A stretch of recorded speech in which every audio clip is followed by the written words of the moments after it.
दोस्तों, राघव और प्रतीक के साथ बियर बार में बैठकर बियर पी रहा था। संजीव आज बहुत खुश लग रहा था। अरे यार, आज की पार्टी में तो मजा आ गया।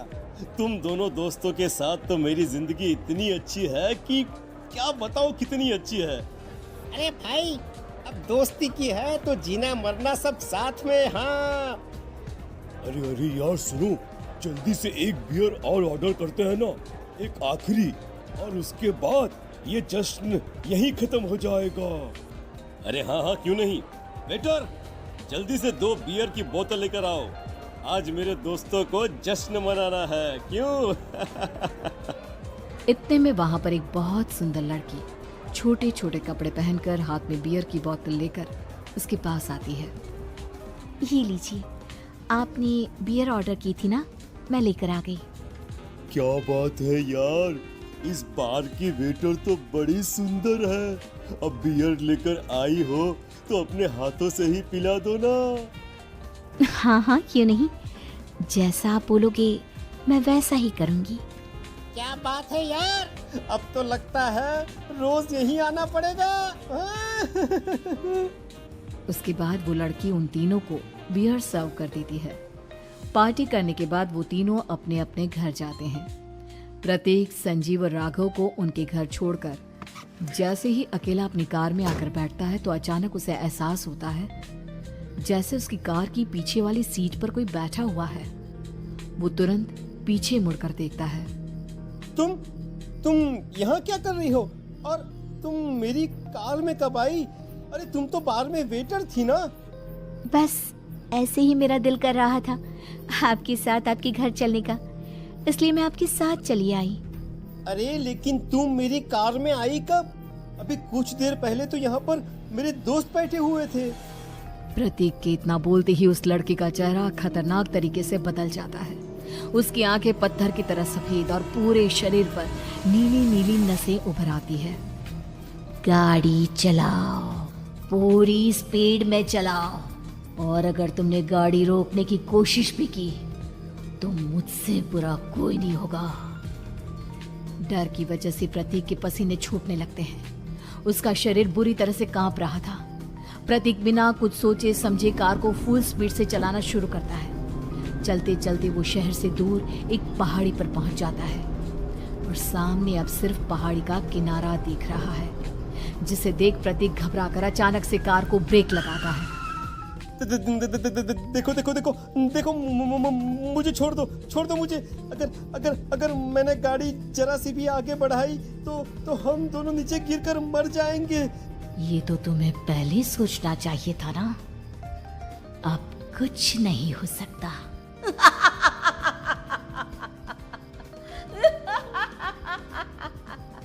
छोड़ दो मुझे। नहीं नहीं, प्लीज मुझे छोड़ दो। प्लीज प्लीज मुझे जाने दो, छोड़ दो मुझे। गाड़ी आगे बढ़ाओ। और तभी अचानक से बिना प्रतीक के स्टार्ट किए उनकी कार आगे बढ़ती है और गहरी खाई में गिर जाती है। उसके चीखने की आवाजें चारों तरफ सुनाई देती है।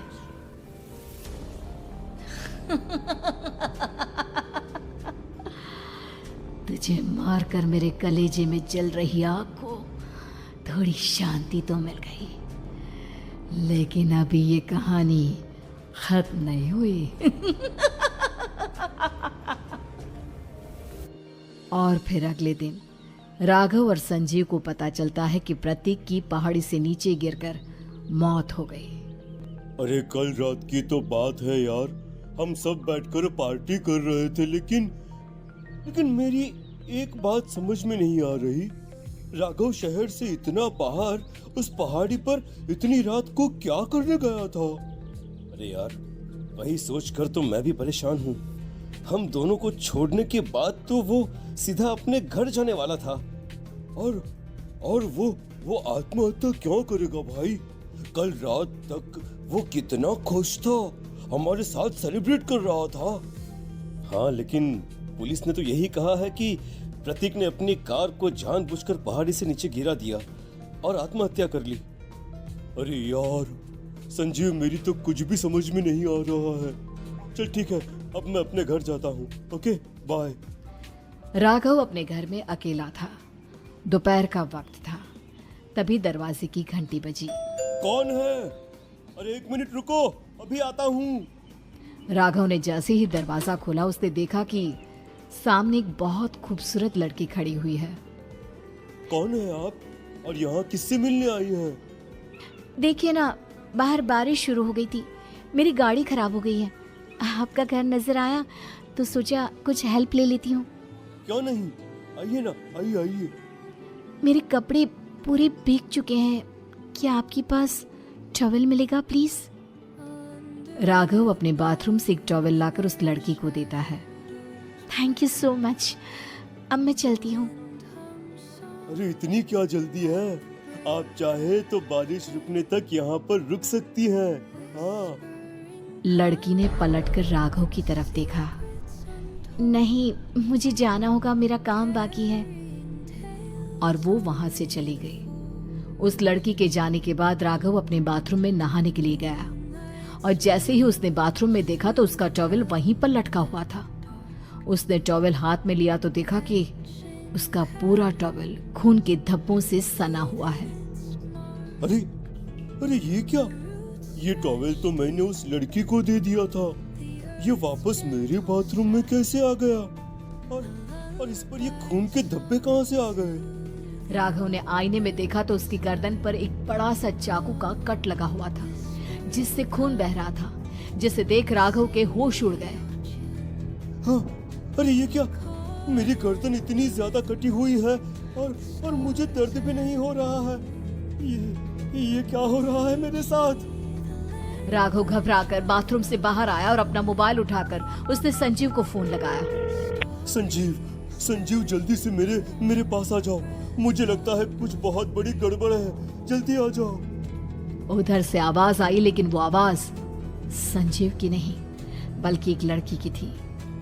कुछ अजीब नहीं हुआ है, बस तुम्हारी मौत तुमसे मिलने आई थी और तुम्हें मारकर चली गई।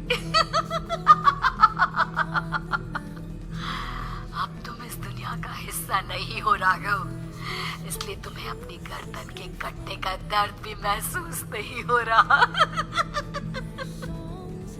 नहीं, ऐसा नहीं हो सकता, ऐसा नहीं हो सकता। कौन हो तुम? तुम्हारी मौत। अब संजीव के पास खबर पहुंचती है कि राघव ने अपने ही घर में चाकू से गर्दन काटकर आत्महत्या कर ली। ये सुनने के बाद संजीव के होश उड़ गए। वो पसीने से तरबतर हो गया और एक अनजाना डर अब उसके दिल को सताने लगा। संजीव के साथ ही उसका एक छोटा भाई राजीव भी रहा करता था। अपने भाई को इस तरह परेशान देखकर राजीव उसके पास आया। अरे भैया, क्या हुआ भैया? आप इतने घबराए हुए क्यों लग रहे हैं? प्रतीक और राघव की मौत, मेरा मतलब मेरी कुछ समझ में नहीं आ रहा भाई। अचानक से मेरे दोनों दोस्तों ने आत्महत्या क्यों कर ली? अरे वो तो मेरी भी समझ में नहीं आ रहा है भैया। हाँ, हो सकता है कि कोई परेशानी होगी और इसीलिए उन्होंने ऐसा किया होगा। हाँ, लेकिन दोनों की जिंदगी में एक साथ परेशानी और दोनों का इतनी खतरनाक तरीके से आत्महत्या करना, कहीं ऐसा तो नहीं मैं भी मर जाऊंगा? अरे आप ऐसी बातें क्यों कर रहे हैं भैया? वैसे ही मैं इतना परेशान हूँ। जब से अंजलि ने मेरा साथ छोड़ा है तब से सब कुछ बहुत अजीब सा हो गया है। रोज रात को डरावने सपने आते हैं। ऐसा लगता है जैसे अंजलि बार बार मेरे सपनों में आकर मुझे डराने की कोशिश करती है। अंजलि का नाम सुनते ही संजीव की आंखें फट गई और उसके गले में आवाज अटक गई। उसके चेहरे पर घबराहट साफ नजर आ रही थी। कौन थी वो लड़की जिसने प्रतीक और राघव को आत्महत्या की आड़ में मौत के घाट उतार दिया?